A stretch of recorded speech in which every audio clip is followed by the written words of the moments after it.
Kulendi. Yeah, mazva. Right. Muri Zimbabwe, mamukasi. Uye panapa taurira tuone sare nyaya iri panapa pari kupisa. Kune dzimwe nyaya dzekuti uchingoscroll, uchingopfura nepakuli ndobva watoziva kuti ikili. Kana uri chigananda, uchisapota zvigananda, ameno zvako uchakuwana neBP because zvinhu zviri kuitika panapa ka ma1. Tisiri pakuda kutambisirana nguva muri yeZimbabwe, tingoti bvo.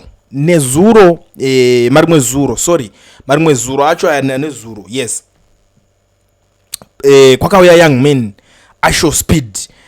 IShowSpeed apinda muZimbabwe zvakawanda zvakaitika, but there is this part yandisina kunzwisisa, asi script ndakarinzwisisa ndakanyatsoruonera, asi mukomana young men ane zvinhu zvaakaramba zvakawanda zvanga zvangakaseterwa vachingofunga kuti vanogona kuita sei kutongonomupinza mune zvimwe zvinhu zvakarongwa, because iye haadi kuassociate. That young man, he doesn't want to associate with anybody, including ana Scott nanani vese akaramba kuassociate nemateams avo ebhora.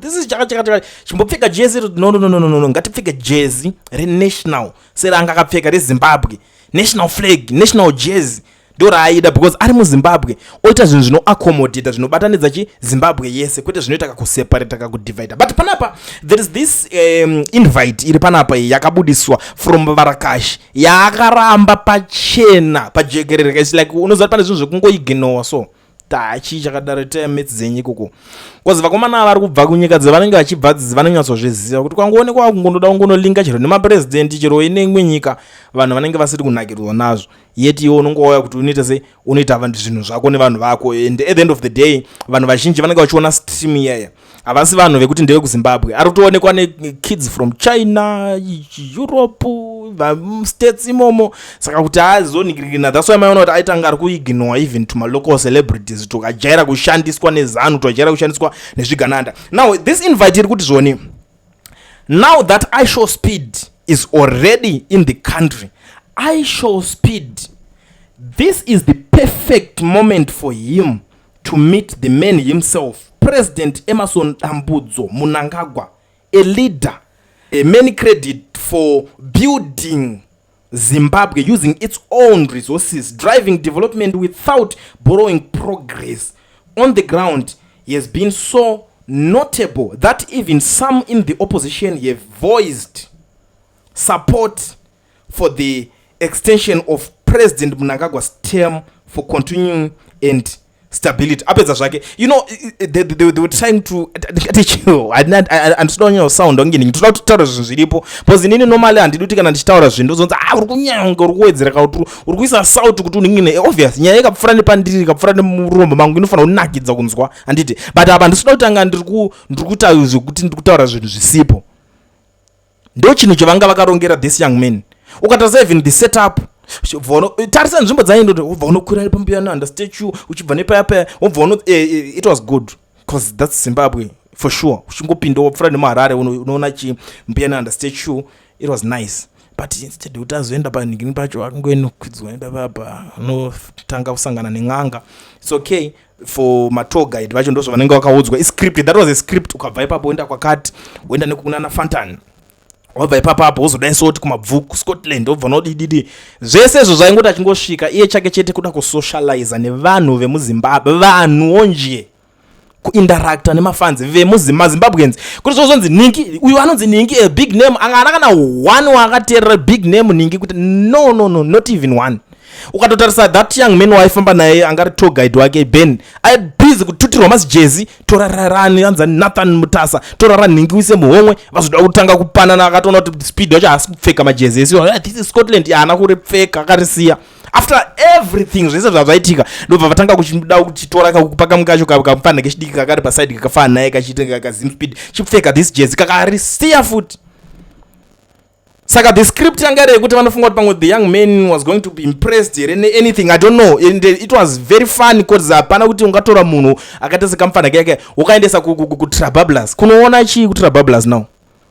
Munhu ari kubva kuAmerica omuudza zvemaTrabablas ameno kuti vanhu vacho vakanyatsoita sei brands avo chazvo takatonyara bhozi chinhu chaitodiwa payapaya mukomana aifanira kuratidzwa tumba tweuswa tunotaura tunongoratidza original weZimbabwe also shamari kunowanika chakati momuratidza zvinhu zvakaita sana kamba sanani zvezviya zvinongowanika munhikirikini zvanana pangolini you guess the point muchimuratidza zvinhu zvinongowanika kunyika so that iye achitanga kuona nyika zvinogara mamemories cause ukanenda naye patrabablas chinogara andosvika chitoona kuti hatisi kushora zvedu but andosvika chitoona kuti paiko pandaunzwa chinhu ichi chakatodhakwa zvacho because kunyika kwako kune kuti zviri more advanced zvekutodaro zvekutoti apa haana kana chaanotombotarisa kuti chii chaaona ipapo mukubata metsi dzacho but iyo yaSpeed yangondiitirawo fani but pane nyaya iri kuitika panapa Tungwarara natagwirei vari kunzi vari kudai haasi kukenerana ende ndosvika pakazolika that the phone call yakutungwarara takaisa dezuro parapa vanhu makaninzwa pane zvinhu zvakutaurika mumu but if you guys still remember vanhu vese vanga vada unobuda vachinoataka tagwirei kune bhiza hombe riri kumhanya natagwirei riri kubheka tagwirei in terms of politics dzemuzimbabwe that bhiza iroro is Temba Muliswa kuti atogara achitoziva nyaya dzese dzavanhu dzemupolitics akanoti wada wataka munhu wake wari kuda mbati but iwo musuwa wakadai ndo metsi dzake ndo zvinhu zvaanenge akamirira but dzese dzotomboisa paside nyaya hombe yandiri kunzwa pari kunzi the whispers in the corridors of power foretell an escalation in the conflict between Tungwarara and Kuda Kwashe. The tensions have reached a new level as these two factions vie for government contracts. Recently, Professor Mtulingube has been awarding contracts to Tungwarara's team, which the Kuda Kwashe's team is not taking well.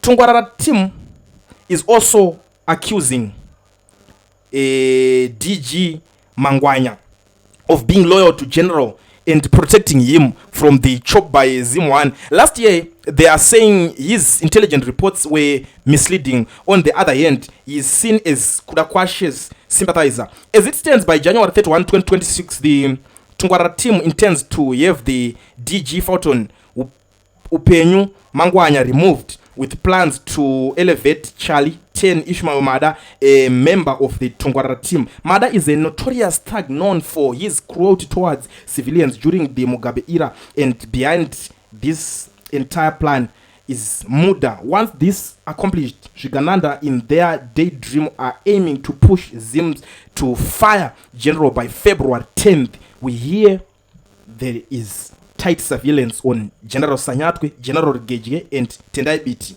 Hey, this is coming from Baskoro News. To those who are in X, vanoshandisa X, munonosangana na lini kokoko ndoko ari kubudisa nyaya because I don't want kuti ndizotanga kutaura idzi nyaya mbozondi yapano like mukuzviita kamazono yapano ukutaura nyaya idzodzo uchita sei nyaya iyo yanyaya kuti accurate wanyanya kubairira chepo chaipo taura zvisina basa kwete kuda kutaura zvine basa taura garbage ende ina handitaure garbage saka this is the situation amene kuti ndotaura nchiti chitoianalyze here kana toigubhera panapa toita semhuri yezimbabwe nenyaya iyi todini tell me in the comment section ndo analyze here kana muchida munongonditi continue ndotorova kana kungoti rova ndoita sei tell me now.